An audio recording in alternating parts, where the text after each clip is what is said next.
मित्रों नमस्कार। Social media आज के ज़माने की सबसे बड़ी ताकत जो आपको शोहरत की बुलंदी पर पहुंचा देती है और यह प्रसिद्धि आपको ढेर सारे पैसे के साथ मिलती है और आप यूं ही बस कुछ दिन में ही सेलिब्रिटी बन जाते हैं, इन्फ्लुएंसर कहलाने लग जाते हैं और अच्छा खासा पैसा आपके पास बहुत आसानी से आने लग जाता है और बेहद कम उम्र में लोग करोड़पति बन गए। एलविस यादव भी उसी मुकाम को हासिल करने वाले व्यक्ति हैं और यह प्रसिद्धि सबसे बड़ी मुसीबत आपके लिए बन जाती है, क्योंकि इसके साथ आपके पास ढेर सारी जिम्मेदारियां भी आती हैं, क्योंकि आपकी शोहरत और ताकत आपकी दुश्मन भी बन जाती है, क्योंकि अब आपको इसे संभालना है और उसके लिए जिम्मेदार होना पड़ता है। और चाहे आप चाहें या न चाहें, जाने या अनजाने में आपके ढेर सारे दुश्मन भी बन जाते हैं। आपकी प्रसिद्धि से लोग डरते हैं, ईर्ष्या करते हैं और आपसे प्रतियोगिता भी करते हैं। मतलब आपके कंपटीशनर भी पैदा होते हैं कि कैसे कोई इतनी कम उम्र में इतना सफल हो सकता है। फिर वही बात आपको समझानी पड़ेगी, बतानी पड़ेगी, या यूं कहें हमें समझनी पड़ेगी। हर किसी का सचिन तेंदुलकर बन पाना सपना होता है, पर सचिन बन पाना आसान क्यों नहीं होता? क्योंकि जब आपके पास शोहरत और पैसा आता है तब आपको संभलना होता है। सोचिए कितने सारे क्रिकेट स्टार हुए, लेकिन वो सचिन वाला मुकाम कितने लोग हासिल कर पाए? तो सचिन ने वो सचिन वाला मुकाम कैसे और क्यों हासिल किया और बाकी दूसरा कोई सचिन क्यों नहीं बन पाया? थोड़ा गौर करके देखिए।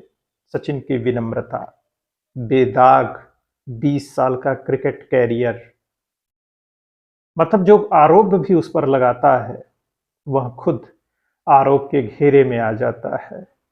तो जब आपके पास प्रसिद्धि होती है और उसी से पैसा भी आ रहा है, तो ऐसी स्थिति में आपकी जिम्मेदारियां बहुत बढ़ जाती हैं और हर एक कदम आपको बहुत फूंक फूंक कर रखना पड़ता है।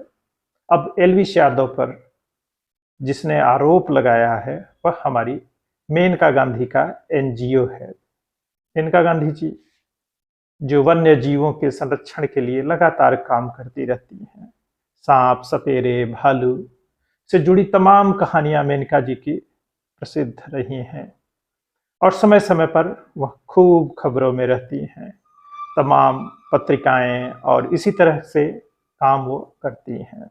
इस बार एलविस यादव पर उनके एनजीओ ने आरोप लगाया है।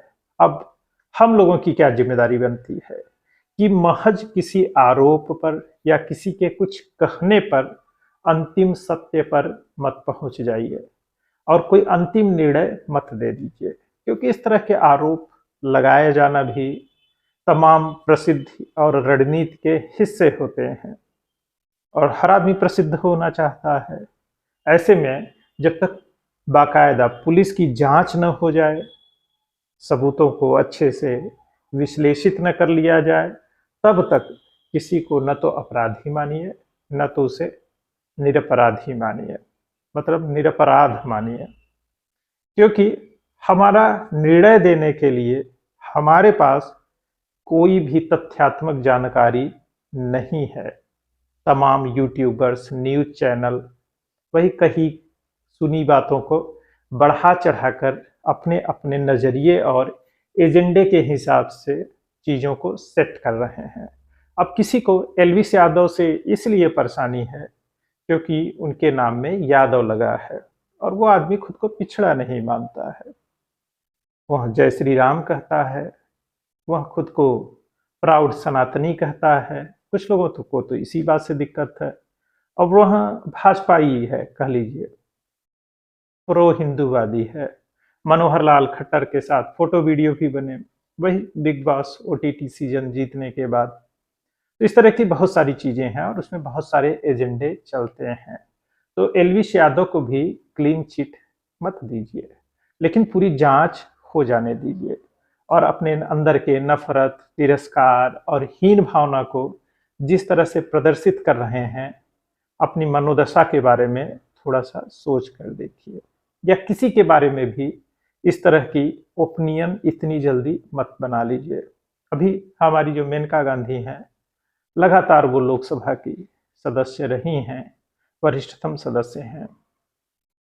अभी उन्होंने इस्कान पर भी गायों को लेकर इसी तरह के आरोप लगाए थे और इस्कान उनके आरोप पर बैकफुट पर नहीं आया।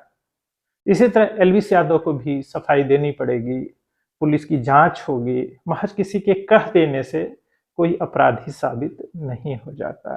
अगर किसी ने कुछ कहा है, कोई आरोप लगाया है, तो उसका सबूत उसे देना होगा, अन्यथा उसे भी मानहानि और दूसरे कानूनों का सामना करना पड़ता है, क्योंकि एलविस यादव के पास भी तमाम कानूनी विकल्प हैं और वह पूरी तरह से आर्थिक रूप से, सामाजिक रूप से, बौद्धिक रूप से सक्षम व्यक्ति हैं कि अपनी कानूनी पैरवी कर लेंगे और उनके पास पर्याप्त फैन फॉलोइंग भी है जो उनके पक्ष की बात कह रहा है। और पार्टी लाइन और दूसरी वजहों से उनके हेटर्स भी पर्याप्त आप पैदा हो गए हैं कि देखिए, इनका विरोध इस वजह से करना चाहिए क्योंकि ये इसके समर्थन में है। ये चीजें होती रहती हैं। हमारा जो सामाजिक व्यवहार है वह इसी तरह से चलता रहता है। और मेनका गांधी जी जो राजनीति का मुख्य मंच है, अब लगभग नेपथ्य में जा चुकी थी, उनको भी प्रसिद्धि चाहिए। तो जो प्रसिद्ध व्यक्ति है, खास तौर पे आज के ज़माने में सोशल मीडिया पर, अगर उसके खिलाफ कुछ इस तरह का किया जाए तो ये काफ़ी अच्छा फार्मूला हो सकता है। और जिस तरह की टीवी पे खबरें चल रही हैं, यूट्यूब पर बाकायदा सांपों से दंश करा के नशा करने और सांप के विष से किस तरह से नशा किए जाते हैं, बाकायदा हमारे यूट्यूबर्स और टीवी चैनल वाले लोगों की ट्रेनिंग कराने लगे हैं कि अब आप ऐसे ऐसे भी नशा कर सकते हैं, कहाँ पे उपलब्ध है, कितने में उपलब्ध हैं। जो लोग नहीं जानते थे, अब इस मार्केट में वो भी अपनी जोर आजमाइश कर सकते हैं। तो आप भी अपने लिए रास्ता देखिए, विकल्प देखिए। और सांप के विष का बाजार भी चल रहा है और उस जहर को खरीदने वाले भी बाजार में उपलब्ध हैं। और हमारी पुलिस और प्रशासनिक व्यवस्था को भी और चाक चौबंद होने की जरूरत है कि जैसे जैसे समाज बदलता है, तकनीक बदलती है, अपराध और अपराधियों के तौर तरीके भी स्मार्ट होते जाते हैं।